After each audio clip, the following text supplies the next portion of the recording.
Hello, thank you all so much for being here today. My name is Hayden Lawson, and I am so excited to be able to speak to you about something that means so much to me and so much to communities around America. And that's about our beloved student athletes that are at every single university around the country, and about why these athletes should be getting paid compensation. And so as I go throughout this presentation, I'm going to go from the old to the new, because this is a topic that has been debated for so long. I'm going to speak about the main things that have been debated and why I think athletes should be paid just from that reason, and then go to a new debate that I believe will help us come to a conclusion for this long debate. So I wanted to talk about the issue that has been talked about over and over again. And these are the three main points that keep being spoke about: is time, money, and health. And so why are these the ones that keep being spoke about? Why do these keep getting brought back up? And if they can go for both sides. Some people can argue both sides, but I'm going to show why athletes should be paid just from these three reasons. And so, time. 40 plus hours each week during a student athlete's season is put into the sport that they're playing.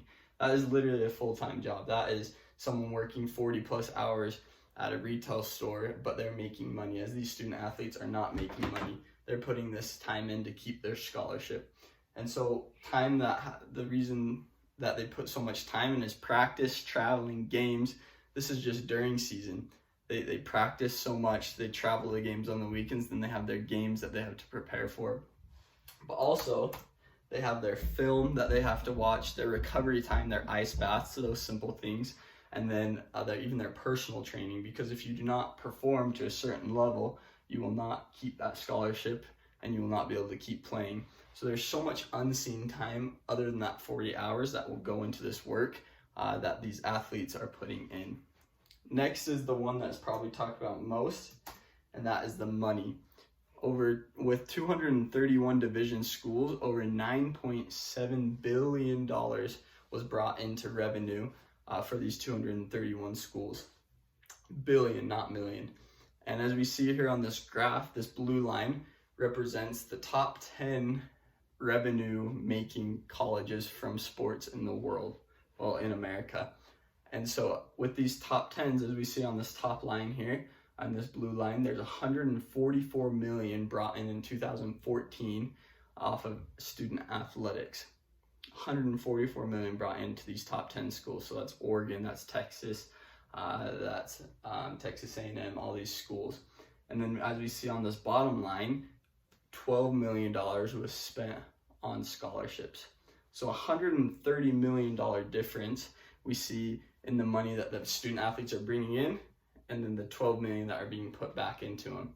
And so everyone argues that, hey, they're getting an education, hey, they're getting a scholarship, but there's $130 difference between the money that these athletes are bringing in and the money being put back into them, which is a huge difference. That scholarship isn't enough. And last and most important, probably for all the parents out there, as they're the ones caring most about their kids, is the health risk. Everyone knows there's long-time injuries from football, from soccer, from basketball, from gymnastics. There's so many injuries that can happen, whether that's a torn ACL or whether that's a dislocated finger.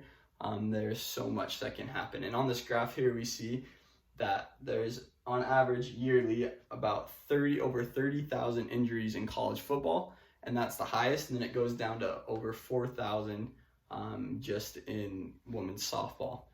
So many injuries are happening each and every year, and that's not just that's just the reported ones.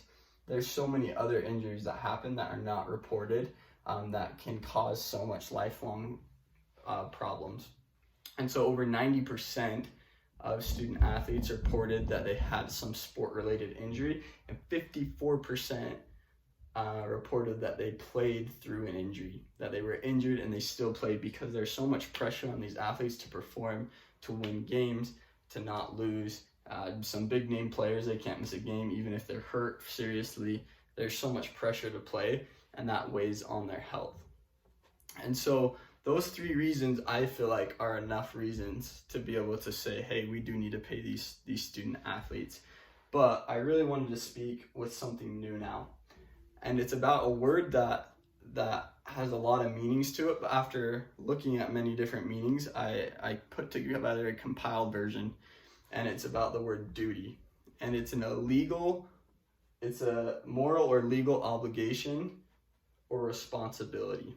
And so bear with me now as I give an example to put this into perspective. I'm going to use a fast food restaurant or Burger King and what their duty is to their employees. So an employee at Burger King, let's say they're working the job, they spill oil on themselves, they burn themselves badly.